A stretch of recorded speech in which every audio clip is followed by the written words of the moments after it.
The Amazing Digital Circus has been out for a little over a week at the time of writing this, and has already dominated the entire internet. Twitter, it's there. YouTube, it's there. Rule 34. Oh god, why is it there? It really seems to be the internet's next big hyperfixation. And it's not just because the show's good. For a pilot, it's very promising. But what I find more interesting is that we're looking at one of the next big pieces of internet culture. Much like Five Nights at Freddy's and Undertale were. Only with less Megalovania, no jump scares, kind of, and the next Tumblr sexy man. To explain why this has dominated the internet as we know it, let's dive into the pilot itself. The pilot begins with our ringmaster Kane, welcoming us to the Amazing Digital Circus, leading into an intro song that introduces all of our characters, which consists of Gangle, Zooble, Kinger, Ragatha, Jax, and Kaufmo.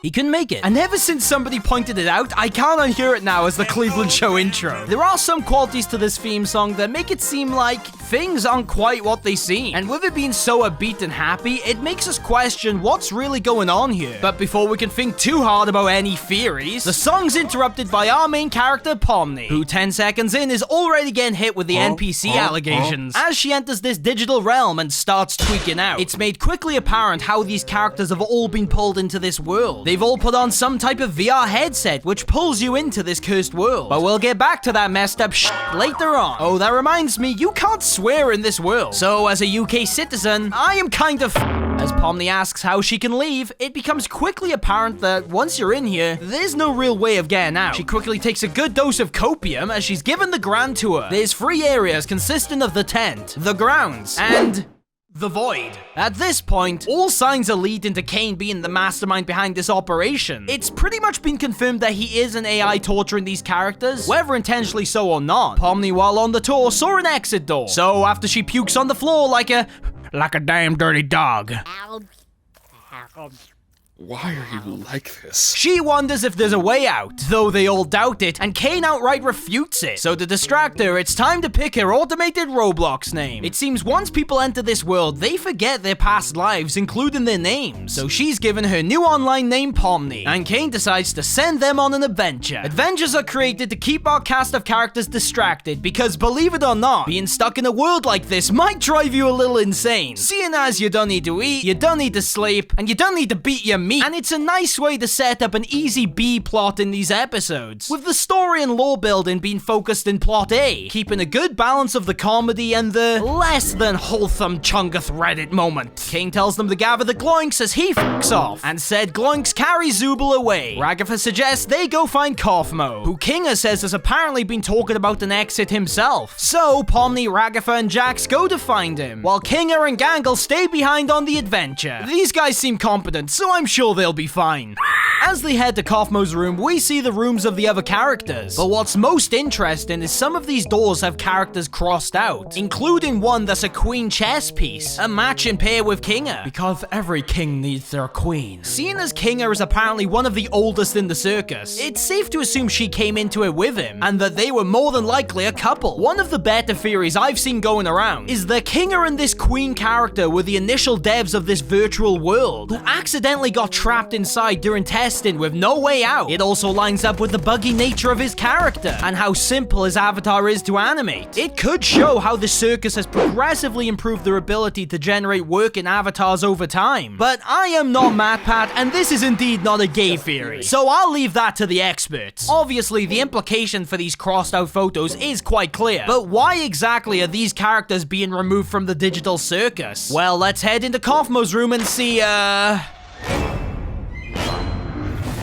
okay, that explains everything. He's gone goblin mode. This is more than likely what has happened to these crossed out characters. When you go so insane in this world, you get to a point there's no coming back from. Ragatha says he's been abstracted, and this is pretty bad news. Jax makes a run for it. Ragatha gets folded like a lawn chair, and she gets corrupted by the entity's touch. Pomni tries to save her, but her hand gets corrupted too. So she instead makes a run for it. I'm almost convinced Pomni was Kobani in a past life. She barely manages to evade Kaufmo as she she goes back to check on Ragatha. We then cut back to our B-plot, or should I say, the adventure! I don't know if there's much significance with these adventure plots, besides leaving room for funny scenes without any of the slightly horrifying things. So I'd rather use this part of the video to talk about what's good in the pilot from a production standpoint. Obviously, it goes without saying that the animation is incredible. I don't know if it's just me, but I had to make sure this wasn't animated at 60 frames per second. That's how smooth this looks. It's like visual butter. Glitch Productions really nailed everything from a visual standpoint. The voice acting is all stellar. There's even some familiar voices from other notable pilots. What I find more interesting though is the world. I've heard a lot of back and forth between people arguing if this show is scary or not. Now obviously, if you can't sleep because of this show, then you are probably 5 years old.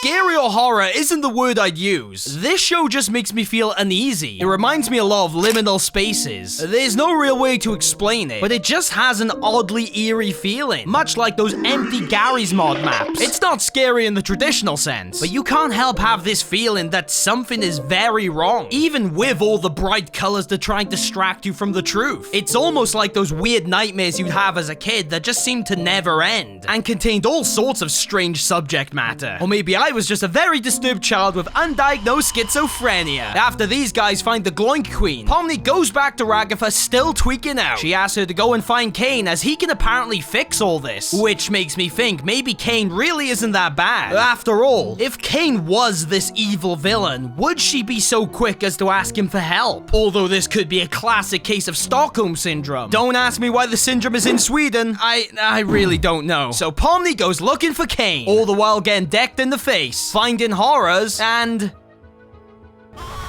what the f? But Kane is nowhere to be found. I assumed he had an almost omnipresent eye on all of them, but it appears he does sometimes just leave them to their own devices, which is why stuff like this happens. Meanwhile, these guys are still trying to cooperate with the Gloink Queen, only for Zubul to get bored. Hijinks ensue as Pomni is still chased by the entity as she catches a glimpse of her avatar for the first time. It must be a very different level of freaky to see a new body that was given against your will. I honestly can't tell if she's staring in fear, or just genuine shock here. As she evades Kaufmo, she once again comes face to face with the exit door, and like any reasonable person would in this situation, speed runs inside. Oh, poor naive Pomni. Welcome to the back rooms. As she continues, it appears to be a never-ending labyrinth of exit doors followed by more office spaces. The door disappears, trapping her inside. Kaufmo then gives this Gloink the Omni-Man treatment, sending him down to pummel the Gloink Queen and putting an end to the gang's adventure. Pomni continues to try and find the true exit, her sanity dwindling more and more as she makes her way through, only stopping to stare at this particular computer fitted with a VR headset next to it. Its significance isn't quite clear yet, but it's a safe assumption to make that this is the setup Pomni originally put on her headset at. And after this show, you'll have two sides of VR. Those who want to live out their Sword Art Online fantasies, or those who are too f***ing scared to put one on now. These never-ending hallways only get more stretched out until she's sent into the endless void. Lucky for her, Kane has a watch that tells him when people venture out into the void, which only heightens its significance seeing as he had no alert for Kaufmo abstracted, or for the group finishing the adventure he set out for them. So just like a Dark RP admin, he teleports to Pomni and fizz-guns her back to the tent. He states that he doesn't want anyone to get spoiled, which I'm sure is a very meta joke of the void being a potential way out, or perhaps containing the code for the circus. But the only thing that's spoiled is Pomni's choice of what brain cells she wants to kill off. Kane finds the place in a mess as they all explain what happened. He puts Kaufmo down into the cellar with what we can assume are the other players who have been abstracted in the past, then goes on to fix Ragatha back to normal. As it turns out, the exit doors were intentionally created by Kane. He knew just how badly everyone wanted there to be an exit, so he did the best he could in making one. Although being an AI with no real understanding of such a concept, couldn't decide what to put on the other side of it. To me, it proves Kane isn't quite as sadistic as he may initially seem. Sure, he's heartless considering he threw Kaufmo's side with zero fucks given, but clearly he cares about the well-being of the players to some extent, and would rather them not abstract by keeping their sanity intact, though his methods may be unorthodox. I don't think he's quite the final villain as some have expected. Either way, celebrating the victory of their adventure, he sets them up a meal, although as Kinger explains, they don't need to eat. His sudden and fleeting in-depth knowledge of the world is definitely another hint to the true secrets of his character, whether on purpose or not. As some have pointed out, this meal could have a few different meanings. The easiest to see is the Last Supper parallel, but what is way more interesting is what is known in Japan as Yomutsu Hegui. I probably absolutely butchered that, but aka,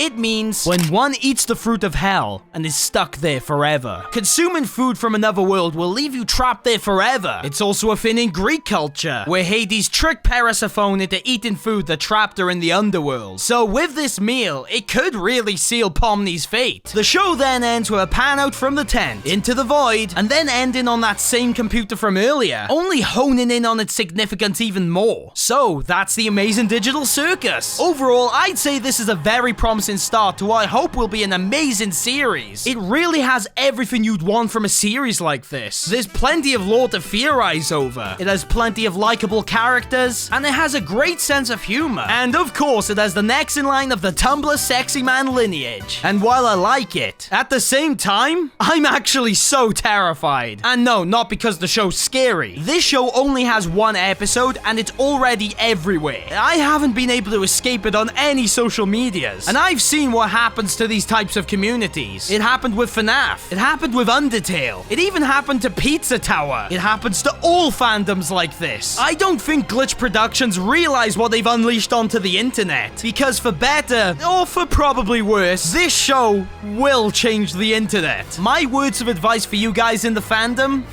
Just try to be normal, please!